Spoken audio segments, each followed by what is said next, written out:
मदुरई से 450 किलोमीटर दूर अब आपको बेंगलुरु लेकर चलते हैं, बल्कि वहां की खबर की ओर लेकर चलते हैं।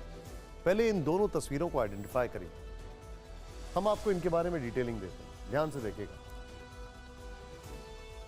बेंगलुरु में ब्लास्ट के आरोपियों पर सियासत कैसे हो रही है, यह हम आपको दिखाने वाले हैं। 42 दिन पहले 1 मार्च को बेंगलुरु के रामेश्वरम कैफे में ब्लास्ट हुआ था।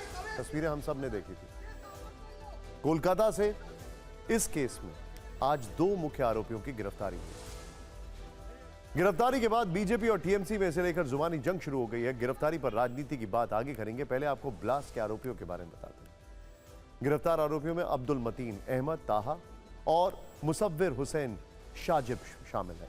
Excuse me. एनआईए के मुताबिक अब्दुल मतीन अहमद ताहा इस बम ब्लास्ट का मास्टरमाइंड है।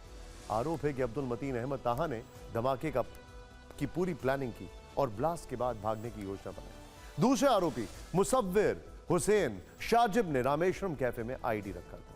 बेंगलुरु में यह कैसे हुआ धमाका, जब वहां पर लोग लंच कर रहे थे। आपको ब्लास्ट से कुछ देर पहले की एक तस्वीर दिखाते हैं। इस तस्वीर में एक आरोपी इडली लेकर जाते हुए दिख रहा है। एनआईए के मुताबिक यह तस्वीर आतंकी की है। वो कैफे में इडली सर्व करने के नाम पर बम वाली प्लानिंग कर रहा था। अब्दुल मतीन अहमद ताहा और मुसव्विर हुसैन शाजिब की गिरफ्तारी के बाद एनआईए ने कुछ चौंकाने वाले खुलासे किए। एनआईए ने बताया कि कैसे दोनों आरोपियों ने नाम बदलकर और पहचान बदलकर कई हफ्तों से कोलकाता में अपना रिहाइश कर ली थी।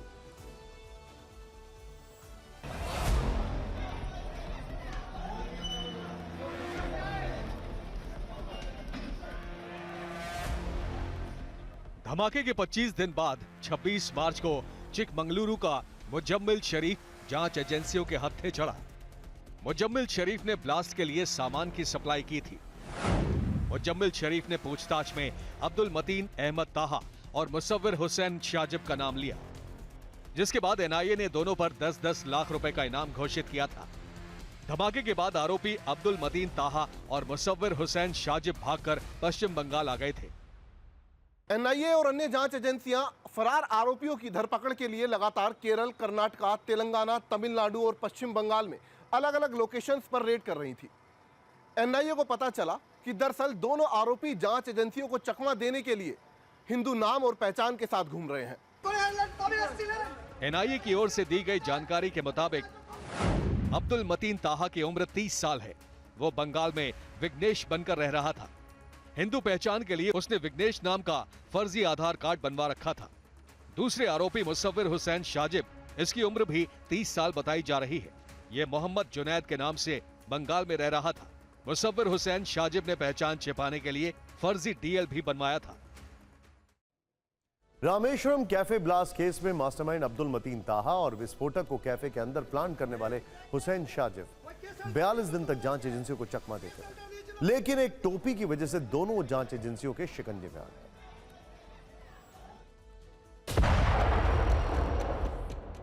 1 मार्च को रामेश्वरम कैफे में ब्लास्ट के बाद जांच एजेंसियां सीसीटीवी फुटेज की बारीकी से जांच कर रही थी।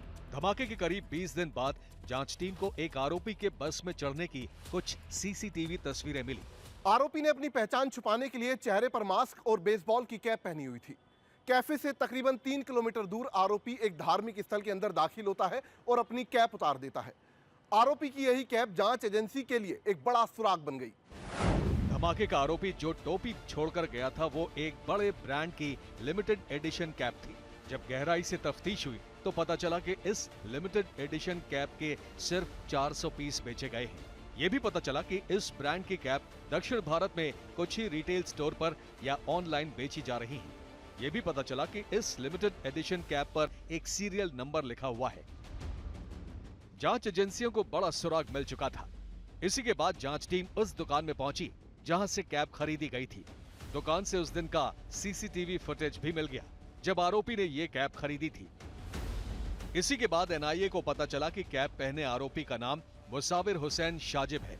ये जानकारी मिलने के बाद तो मुसव्विर हुसैन शाजिब की पूरी कहानी ही खुल गई। जांच एजेंसी को पता चला कि मुसव्विर हुसैन शाजिब इस्लामिक स्टेट के आतंकी मॉड्यूल के लिए काम करता है। वो पिछले 4 साल से जांच एजेंसियों के रडार पर था। धमाके से पहले शाजिब पर 5 लाख रुपए का इनाम भी था। जब मुसाविर हुसैन शाजिब की पहचान हो गई तो फिर अब्दुल मतीन ताहा का चेहरा भी सामने आ गया। जांच एजेंसियों को यह भी पता चल गया कि दोनों शिवमोगा ISIS मॉड्यूल के मेंबर हैं। गिरफ्तारी कोलकाता से हुई, इसीलिए बीजेपी ने इसे तुरंत ममता बनर्जी सरकार को से जोड़ दिया। बीजेपी नेता दिन भर कहते रहे पश्चिम बंगाल ममता बनर्जी के नेतृत्व में आतंकवादियों के लिए एक पनाहगाह बन गया। कैसे इस मुद्दे पर दिन भर बयानबाजी हुई, आइए देखते हैं।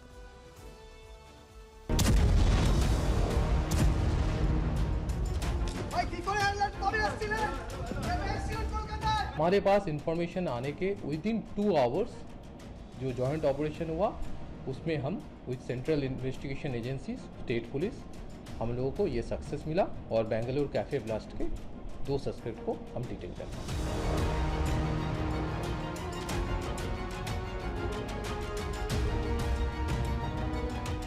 सवाल तो ये उत्पन्न होता है कि पश्चिम बंगाल हर प्रकार के आतंकी और जिहादी और इस प्रकार के उग्रवादी मानसिकता रखने वाले व्यक्तियों के लिए एक सेफ हेवन, एक अड्डा क्यों बन चुका है? देखिए, भाजपा को आरोप करने की जो एक आदत सी बन गई है। ये आदत अच्छी नहीं है। दरअसल उनको ये जलन हो रही है इस बात से कि NIA ने पश्चिम बंगाल की पुलिस की तारीफ की। पश्चिम बंगाल एक सेफ पैसेज है अलगाववादी शक्ति के लिए, एक सेफ हेवन है, लेकिन हैप्पी हंटिंग ग्राउंड नहीं है। स्टेट पुलिस का क्रेडिट है जो NIA के साथ जॉइंट ऑपरेशन में 2 घंटे के अंदर पूरा नेटवर्क कर लिया है और पकड़ लिया है। ऐसे राजनीतिक बयानों के बीच एक बयान NIA ने भी दिया। NIA ने पश्चिम बंगाल पुलिस की तारीफ करते हुए कहा, जानकारी मिलने के बाद पश्चिम बंगाल पुलिस ने फौरन कार्रवाई की। गिरफ्तारी के बाद NIA ने दोनों आरोपियों को कोर्ट में पेश किया, जहां से दोनों की 3 दिन की ट्रांजिट रिमांड में भेज दिया गया।